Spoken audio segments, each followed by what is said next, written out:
So up until now, we started this chapter talking about systems of equations. We did simple ones like 2 equations, 2 unknowns. And we did make the point of saying that however many unknowns you have is how many equations you need. And then we made a huge turn to matrices, which are helpful once you start getting, say, 4 equations and 4 unknowns. They can solve them incredibly quickly. Okay, but so then we got to learn the properties of matrices, so we're reviewing them again. What did we remember about the addition of matrices? Commutative or not? Yep, exactly, it was. How about subtraction? No. Okay, so today we're going to take a look at 2 types of multiplication, and probably don't get too far ahead of me because we are going to change some of the examples. And so this first one we're not, though. This is scalar multiplication, which is basically me just multiplying a matrix. Say maybe we'll call this one matrix A, and we're just going to multiply it by some scale factor. And in this case, the scale factor is 3. Can that scale factor kind of be whatever we want it to be? Could it be a half? Yeah. Could it be -7? Yeah. Really, the only thing that we probably shouldn't really use is 0, right? Because then everything goes away. Okay. So other than that, we're going to look for 3a then is what we're actually looking for. And when it's scalar multiplication, it's really not that bad. You just take, for example, row 1, column 1, which is right there. In this case, it's a 3. And you multiply it by that scale factor, which again, in this case, is the 3 that's out front. So 3 times 3, that's 9. Okay? And then you just work your way through, and wherever it was originally, that's where you put the answer. For example, if I wanted to go and do this -12 right there next, that is in row 1, column 2. So that's where I should put my answer when I'm done multiplying. And so if I multiply by that scale factor again, which is that 3 right there, okay, we're going to get -36. Okay? And really, it doesn't matter the order you do it as long as you put the answer in the right spot. For example, if I felt like it, I could go and do this last one right there, which is what, row 3, column 2. We could do that one next. Anybody know 3 times 18? Yeah, shut it up. 54, yep. So we would put that one down here, right? Because that's where row 3, column 2 is. So you just kind of keep doing them. So let's just kind of finish up. Let's do this -12 next. That'd be -36 again. And how about 3 times 27? Anybody got that one? 81, yep. And we're left with 3 times -6 is -18. Not sure why I changed colors there, but there is 3a. Okay. And I could multiply the 3 in the front or the back. So scalar multiplication actually is commutative, because I'm just taking the matrix times a number. Okay? So that one doesn't matter. Okay? I believe, I don't know if it was this class or the other class that started asking me the other day, what's the one where you have to worry about the row and the column and all that stuff? Well, that's matrix multiplication. When I take a matrix times another matrix, right? Not just a matrix times a number like this one. Okay? So this example we'll leave as it is, but then we are going to change the next one, so you might as well not even worry about working ahead and doing that one. So it says here, multiply the row of the first matrix by the column of the second matrix. Okay, before I even start, I want to make sure I can even multiply, because sometimes you can't. There are times you can't even multiply them together. And so the dimensions of A are, well, that's pretty simple, right? 2 by 2. You can't really mess that one up. Even if you don't know rows and columns, you're not going to mess that one up. And then B, same thing, 2 by 2. So these are both square matrices. They don't both have to be square to multiply. That's what some people think. So do you agree this is the order I want to multiply A times B, right? To check to see if it can work. Does anybody remember how to do that? To check to see if you can actually multiply? Anybody remember? Yeah. Yeah, exactly. These 2 inside numbers have to match. So do they match in this case? Yes. So did we say anything about the outside numbers having to match? No, just the inside 2. What actually happens is these 2 outside ones are going to tell you how big your answer is going to be. All right? So the inside 2, again, will tell you if you can, they have to match. And then the outside 2 just tell you how big the answer is going to be. So here, it says to take the row from the first matrix and a column from the second one. So let's just pick a row. There's a row, right there, row 1. And then just pick a column from the second one. It doesn't matter which one. We'll just pick column 1, just to try and stay organized. So that's going to tell you where to put your answer. Row 1, column 1. All right? So now hopefully you notice that there are 2 entries here, correct? Right? That's because there's 2 columns, right? And over here there are 2 entries. That's because there's 2 rows. You see why those numbers have to match? Otherwise, when you put that little oval around them, they're not going to have the same numbers in the oval. They won't have the same count. Right? So what you do now is in your little oval that you made, you take the first one, which for us is 3, in the row times the first one in the column. So 3 times 2, and I'm actually going to write them out so that we can see it. And then what you do is you take whatever's next. So I have the second one in the oval and then the second one over there. So and you add it together. So plus a negative 2 times 4. If the rows and the columns continued and had a third one and a third one, you'd multiply those as well and just keep adding. If there was a fourth, you would just keep going. Okay? But these only have 2 entries in each little oval that we made. So that's row 1, column 1, correct? Well, again, you can do it however you want, just like scalar multiplication, as long as you put your answer in the right location. So let's go ahead and try. That's row 1. Well, we already did column 1, so let's do column 2. You just got to make sure you put it in the right spot. So it's row 1, column 2, so that's where I should put it. So this here was row 1, column 1, so row 1, column 2 is right over there. So again, you take the first one in your oval, which is 3, times first one in the other one, so it's 3 times negative 1. And you add second times second, so that's the second one here. That's the second one there, so negative 2 times 6. Okay. Any questions so far? Kind of coming back to you probably a little bit, right?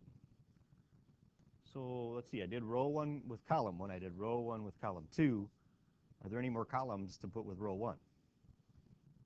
No, row 1's done, right? So let's get rid of that. Let's go to row 2. Now notice I didn't change the other oval because you don't have to as long as you put, like I said, many times so far. You just got to make sure you put the answer in the right spot. So it's row 2 and then column 2. So I take the negative 1 times the negative 1. This is where people mess up a lot of times. It's the first one in the oval and the first one in. So it's negative 1 times negative 1, and that goes over here. Because this is row 2, column 2. Plus whatever I get from second one times second one. So plus 5 times 6.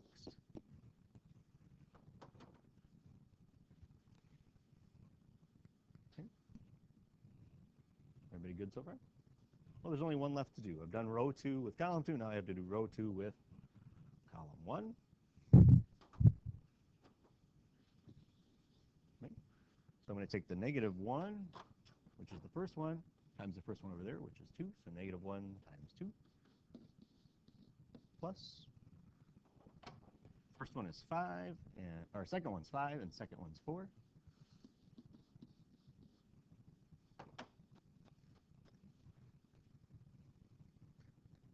So now we're down to arithmetic. Let's figure out what we get. Well, we know the answer is A times B.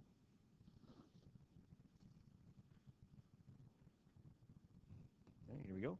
3 times 2, what do we got there? That's 6 minus 8, right? So negative 2 for row 1, column 1. Again, here it doesn't even matter which ones you go do next. Negative 3 and negative 12, so negative 15. Negative 2 plus 20, that's 18. And what do we got here? 1 plus 30, 31. So that's A times B.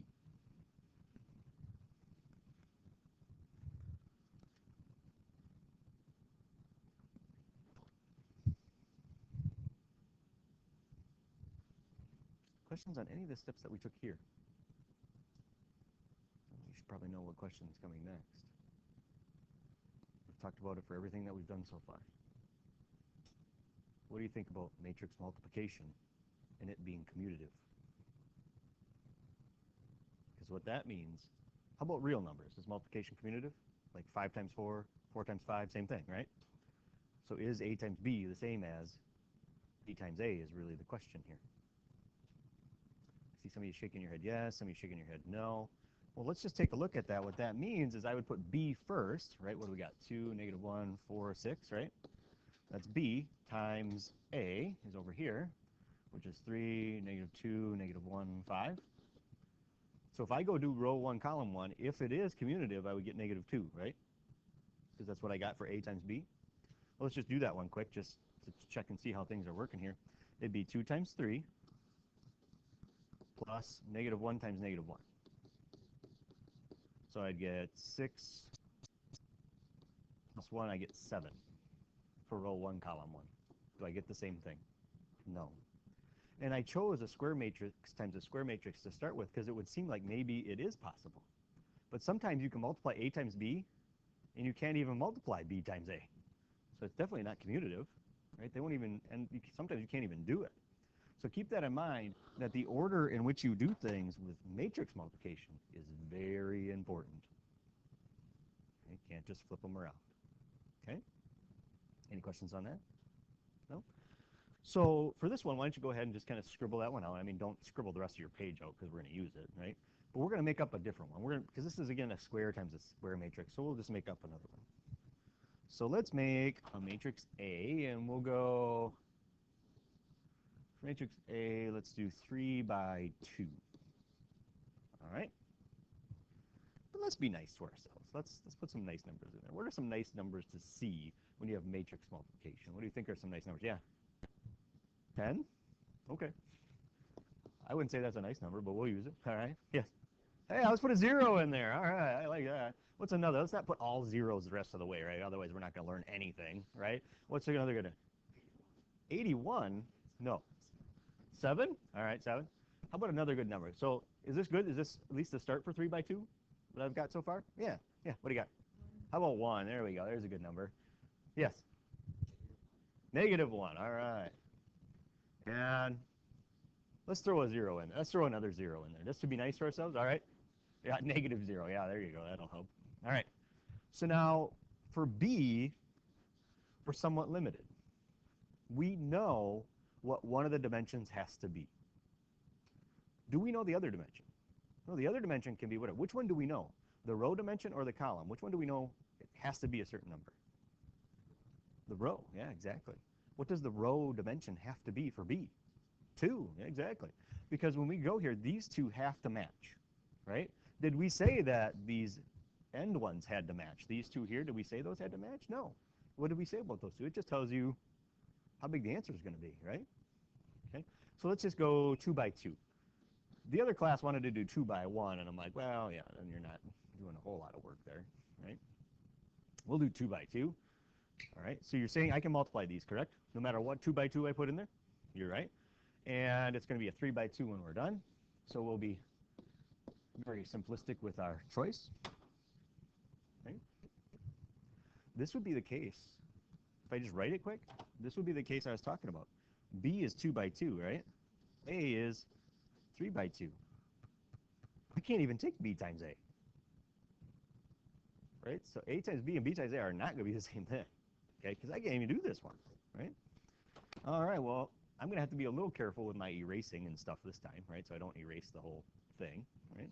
So let's go ahead, and I'm just going to kind of scroll here a little bit. Well, let's just start with row. Again, it's a row from the first one, column from the second one, whichever one you're doing. So we got 10 times 1, and I don't know where I'm going to have enough room. We'll go here. I think I'll have enough room. Plus 1 times 3. Once again, you see how both ovals have 2 entries in it, right? That's because these numbers in the middle are both 2. Right? Everybody good with that one? Okay, so I'm going to have to get out of here for a second so that I can do this. Let's just go get rid of this one then. That's why I have to be careful. I don't want to erase our nice numbers we came up with. Let's do this one then. So that's row 1, column 2. Just got to be careful where you put that answer. Because again, row 1, column 1, so this one's row 1, column 2. So this one's 10 times 2 plus 1 times 4. Right, everybody go with that? So let's face it, row 1 is done, right? So let's go do what might be one of the easier ones, row 2, right?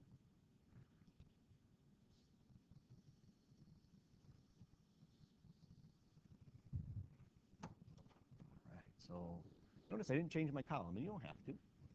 So we got 0 times 2 plus -1 times 4.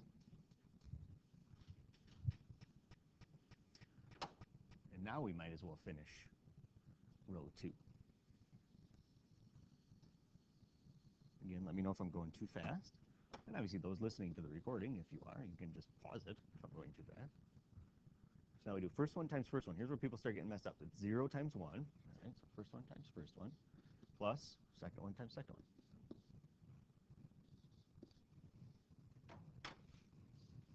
So now row 2 is done. All we have left, row 3.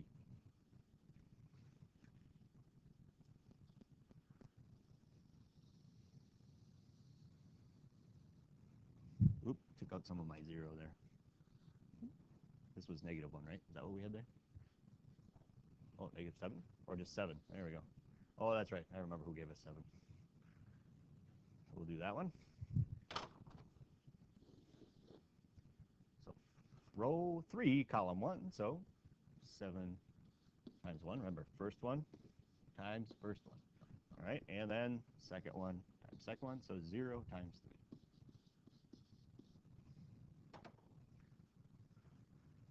This time I'm not going to put the ovals in, because if we look at the patterns of our numbers, we should be able to figure out what goes in that final spot. All right? Take a look at all of these. You see how the 1s just go all the way up and the 3s just go all the way up? Right? So what's probably in the parentheses over here? A 2 and a 4. Yeah, exactly. And do you notice how this 10 and 1 go here, and then the 0 and the -1 go there and there, right? See the pattern? And so what should be the numbers out in front? 7 and 0, yeah, exactly. Now, if you're not comfortable making that leap to that, that's fine. Go back to your ovals. They work, right? They keep you organized. Okay? So now we are to the point of arithmetic then. Get rid of that. And here we go. And this will be A times B. So what do we got there? In the row 1, column 1, we got 10 plus 3, so 13. And again, you can go to any of these, whichever one you want. Let's just go do row 1, column 2. So what do we got? 20 plus 4, so 24. And then here's where the zeros and stuff come in hand here. This is where it speeds things up. Row 2, column 1 is 0, basically -3, so -3. And what, -4? Yep. And then 7 and 14. So you see how, yeah, being nice to yourself helps out. So there's A times B. Any questions on that? Now, if you cross-reference notes with the other period, obviously we made up our own, right? So they probably won't have the same exact problem as you, but the same idea. Any questions on that? I just have one more, a few things I want to talk about on the back of your notes. I know there's nothing written there currently, but I do have this problem right here that I would like us to try and figure out the dimensions of B. So go ahead and write this on the back. Say, here's A, its dimensions are 3 by 4, times some B, I don't know the dimensions at all, and it does have to equal a C that is 3 by 8. So go ahead and write that down, and we'll see if we can figure out the dimensions of B.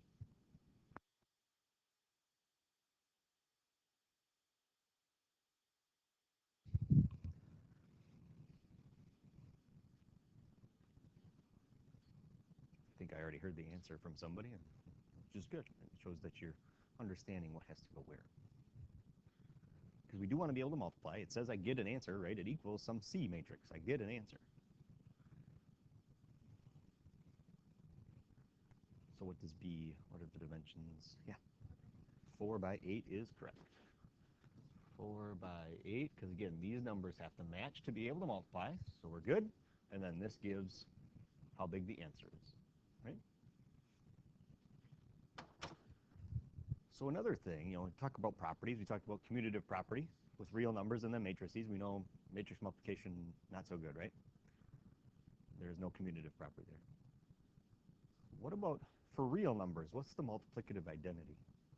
In other words, what number can you multiply so that the number doesn't lose its identity? What can you multiply by? What's that? 1, exactly. How about with matrices? Do they have an identity? Is there something I can multiply by, an actual matrix I can multiply by, that would make it not lose its identity? Well, number 1, it would depend on how big the matrix is, right? For example, this one here, this A is 3 by 4, so the identity matrix has to be 4 by something, right? for it to even be able to multiply, and it would be 4 by 4 is what we would multiply by. Okay? Or if it was something like, if A all of a sudden was, let's get rid of this. We don't need to look at that. What we're trying to say is if A is 3 by, say, 2, well, then this would be 2 by 2, right? And do you see how it would give me a 3 by 2 at the end? Right? And if I could figure out what this identity was, it would just give me A back in return. Right? That's what I'm trying to say. The 2 by 2 identity matrix is actually quite simple. Does anybody think they remember it or know it?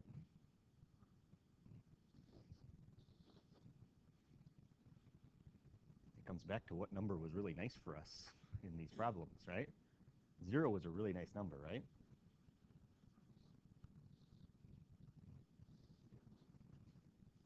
Right? Because whatever is over here, this row, we're going to take this entry times the 1 and this entry times the 0, so I'm going to be left with whatever that was, right? It's not going to change it, okay? So how about, what if it was a 3 by 3 that I needed? Because, right, in some cases, there might be a 3 here, so you're going to need a 3 there, right? So you're going to do a 3 by 3, right? You see how it keeps giving me the same size, right? So anybody think they know now how the pattern goes? Yeah. Yep, 1, 0. You got it. You got it. What you make sure is that diagonal is 1s and everything else is 0s. Okay? And what determines how big it has to be? Well, whatever problem you're dealing with determines how big it has to be, right? But it's always going to be square. Yes? Yeah, you want it on that diagonal right there. The question was, for those listening to the recording, does it matter which way the 1s go? And it has to go from top left to bottom right. Yep. Because then it leaves the entry that it's supposed to leave alone. Otherwise, you're going to be multiplying the entry you want by 0, and then it's gone. Right? So, any other questions? That was a good one.